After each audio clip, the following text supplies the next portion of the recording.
Saya excited sebenarnya nak kongsikan kepada korang semua. Hari ni saya nak bercakap berkenaan dengan mic lagi. So hari ni saya nak cakap berkenaan apa yang saya beli hari ni, iaitu Shure SM7B. Okey. Dia tulis kat sini Legendary Performance. Lama. So kalau pakai ni jadi legend lah. So jom.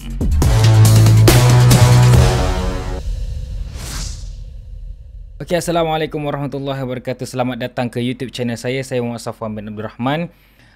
Kepada korang yang dah subscribe YouTube channel saya ucapkan terima kasih. Bagi korang yang belum, tekan butang subscribe tu sekarang. Okay, so hari ni kita nak bercakap berkenaan dengan mic yang saya baru beli ni yang tengah saya pakai sekarang ni, iaitu mic Shure SM7B, di mana ia merupakan mic yang legendary lah. Itu yang saya nak share kat korang. So mungkin video ni berbentuk review, tapi sebenarnya kita pergi ke satu persatu punya topik. Pertama sekali kita nak cerita berkenaan dengan dia punya build quality. Kita sembang berkenaan dengan build quality dan juga ciri-ciri yang terdapat pada mic ini. Untuk mic Shure SM7B ni, of course lah, jadi mikrofon favourite saya untuk sepanjang hidup saya. Antara sebab saya minat mic ini adalah dia punya style dan design dia yang memang style macam broadcaster ataupun podcaster. Dia memang dah tersedia stand ataupun yoke lah orang kata untuk kita pacak pada boom arm stand dia. Memang cool habis lah cakap lu. So dekat belakang dia ni ada beberapa button yang kalau kita nak adjust perlu menggunakan alat yang agak tajam jugalah. Bukan tajam macam pisau tu, macam nipis gitu. Dia ada dua switches. Yang pertama low cut filter, dia cut kita punya sebarang noise kat belakang background. Sedikit pembetulan lah, sebenarnya low cut filter ni bukannya remove noise background, saya silap. Jadi low cut filter ni adalah nak buang ataupun cut some frekuensi yang below, bawah, yang menyebabkan kita punya suara kurang sedikit dia punya bass. Kalau korang punya suara dah ada bass, so kita kena guna low cut filter lah. Dan switch yang kedua adalah untuk boost kita punya mid kan, mid frekuensi dia. So tak adalah nampak terlalu boomy ataupun bass terlalu tinggi. Jadi dia lebih clear lah, lebih bright lah kita punya suara kalau kita gunakan features tu. Dia menggunakan XLR cable, dia tak menggunakan USB. So jadi kalau korang nak connect mic ni ke dalam PC korang memerlukan beberapa device yang lain, sepertinya recording device, contohnya macam Zoom H series tu, dan juga audio interface, ataupun korang ada mixer, boleh gunakan mixer. Overall dia punya build quality dia ialah semuanya metal, besi, kecuali dia punya ni lah, windscreen ni lah. Windscreen dia ni nampak memang sangat-sangat cool.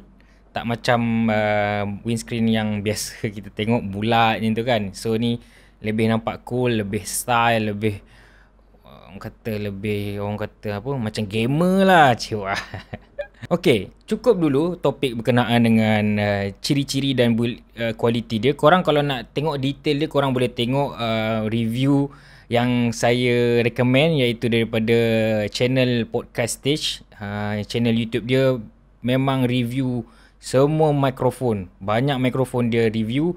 Saya sangat-sangat berminat dengan dia punya review. Memang detail dan penuh emosi. Bukan emosi sangat lah, dia macam ada expression lah. So tidak membosankan pendengar. Jadi kita pergi kepada spek dia. Saya baca spek dia ala kadar je, tak semua, sebab saya pun bukannya pandai sebenarnya nak baca dia punya specs tau. Untuk mic Shure SM7B ni menggunakan satu saja polar pattern, iaitu cardioid polar pattern. Cardioid ni maknanya dia akan pick up macam ni. So dia akan pick up macam ni, dan dia akan pick up juga macam ni. Macam saya letak arah sini, dia akan pick up lah. So kalau korang dengar, dia akan reject kalau saya bercakap dekat tepi ni. Dia akan reject. Dia akan slow reject. Kalau saya bercakap lagi sini, dia clear balik. So kalau saya cakap sini, dia akan reject balik. Macam tu lah. Itulah dia cardioid polar pattern. Kemudian frekuensi respon bermula daripada 50 Hz sehingga 20 kHz. manakala sensitivity dia ialah negatif 59 decibel, which mean sensitivity ni sangat-sangat perlahan. Kalau korang cucuk ataupun connect korang punya mic ni ke audio interface ataupun mixer, korang memerlukan preamp yang habis. Korang kena volume up sampai habis. Macam saya sekarang ni, saya pakai saya punya mixer, pada gain dia saya habiskan all the way end, kemudian dia punya level tu saya up sikit juga lagi. Sebabnya dia memang sangat-sangat perlahan, mic yang sangat perlahan. Overall saya memang sangat puas hati, okay, sebab dia punya quality sound dia sangat kita akan cover dia punya kelebihan dan juga kelemahan dia, okay. Kita akan sebutkan satu persatu. Mic ni, mic Shure SM7B ni, sound dia lebih natural dan lebih flat. Lebih flat dan lebih natural berbanding mikrofon podcast ataupun broadcast yang lain lah. Kalau kita tengok di luar sana, banyak mikrofon-mikrofon yang style macam streamer ataupun podcast ataupun broadcast kan. Di mana kalau korang perhatikan lah, mikrofon jenis podcast ni, dia punya sound tu dia akan lebih boomy. Bila kita menggunakan mic yang terlalu boomy ataupun banyak dia punya bass ni, kadang-kadang tu sometimes kita bercakap tu, kita punya detail perkataan apa yang kita sebut tu sampai hilang dia punya detail. Kadang-kadang tu boleh tenggelam tau, menyebabkan penonton ataupun audience kita tak dengar apa benda dia cakap sebab telinga dia dengar macam macam tu lah kan? Dan mic ni versatile. Dia serba boleh, orang kata serba boleh. Sebab apa? Yelah, of course mic ni harga dia boleh tahan juga Yahudi, of course lah. So dengan harga yang Yahudi tu, mestilah dia boleh digunakan dalam pelbagai situasi. Contohnya macam vokal, iaitu menyanyi lah. Kalau korang suka karaoke, memang sesuai juga untuk gunakan mic ni. Korang bayangkanlah kalau korang beli mikrofon yang terlalu kuat bumi dia, kalau korang nak menyanyi lah, korang nak buat recording untuk karaoke contohnya, nak buat proper kan, mesti tak akan sedap. Sebab mikrofon yang betul-betul fokus kepada podcast, dia akan lebih bumi dan bass tinggi, dan menyebabkan kita punya rakaman vokal ataupun menyanyi tu tak sedap langsung. Itu yang kita tak nak. Jadi ini lebih versatile dan lebih serba boleh lah. Lebih pelbagai guna.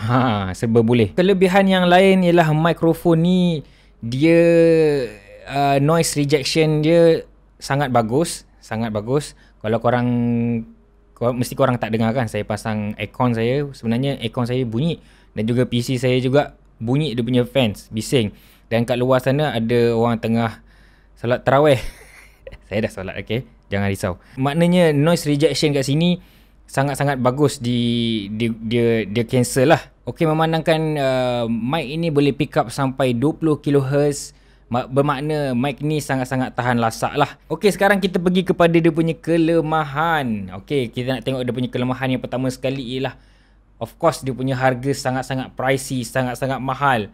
So saya tak berapa recommend sangat untuk korang yang baru nak mula dalam content creator, ataupun korang nak buat podcast ke, korang nak menyanyi ke, atau korang nak broadcast, korang nak buat video YouTube ke, apa saja.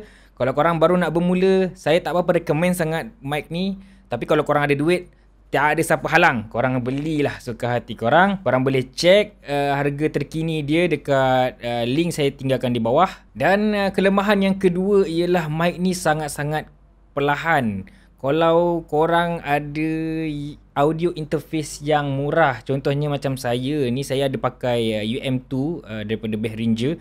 Kalau korang pakai tu, korang kena volume up dia sampai habis, dia punya preamp mic dia. So bila korang up sampai habis, korang akan dengar dia punya preamp punya noise. So which mean benda tu sangat-sangat tak berapa bagus lah.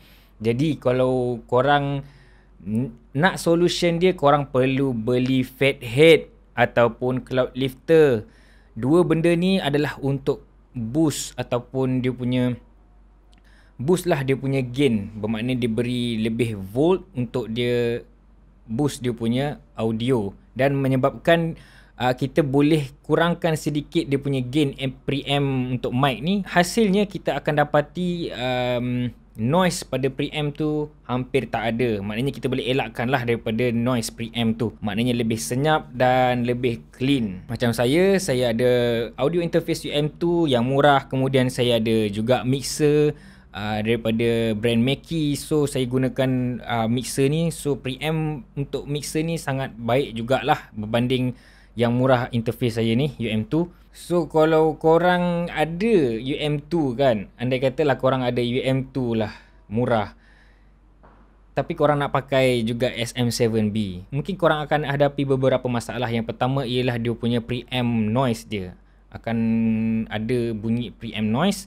Kalau korang tak nak get rid of the noise, korang kena ada cloud lifter ataupun fade head, which mean fade head dan cloud lifter ni pun satu benda aksesori yang sangat-sangat tak murah. Mahal juga. Maknanya korang kena tambah lagi investment untuk korang nak better sound ataupun clean sound. Jadi saya tak berapa recommend untuk korang yang baru nak bermula. Bagi korang yang dah lama nak upgrade, dah lama gunakan mic biasa, kemudian korang nak upgrade, okey, saya sangat-sangat recommend dan mic ni sangat bagus. Okey, recommendation saya untuk korang yang baru nak bermula, korang boleh gunakan ataupun korang boleh beli mic macam ni je. Mic ni ialah Shure SM58. Mic ni sangat-sangat popular. Korang boleh dapatkan di link di bawah. Saya tinggalkan link di bawah. Mic ni memang sangat popular, boleh digunakan di atas stage. Korang boleh gunakan juga pada broadcast, podcast, konten YouTube, apa saja. Hampir semuanya boleh. Cuma dia punya tone ini dengan ni berbeza lah. Ini lebih kepada bumi lah. Dia ada bunyi bass dia lebih sikit berbanding ni. Ini lebih flat. Saya rasa cukup lah kot. Saya cakap panjang sebenarnya, tapi point saya tak banyak berbanding channel yang saya favourite tu, iaitu Podcast Stage, di mana dia punya informasi lebih banyak dan tak banyak merapu. Saya ni banyak merapu, info pun sikit. So saya harap video ni sedikit sebanyak dapat memberi manfaat kepada korang semua. Jangan lupa tekan butang subscribe. Kalau korang rasa video ni bermanfaat, tekan butang like. Komen apa pandangan anda. Dan juga apa lagi, jangan lupa follow ataupun subscribe saya punya channel podcast. Saya punya channel podcast, di mana korang boleh dapati podcast saya ni berada di Spotify, Google Podcast dan lain-lain lagi lah. Kita jumpa lagi di next video. Selamat Hari Raya. Assalamualaikum warahmatullahi wabarakatuh. Bye bye.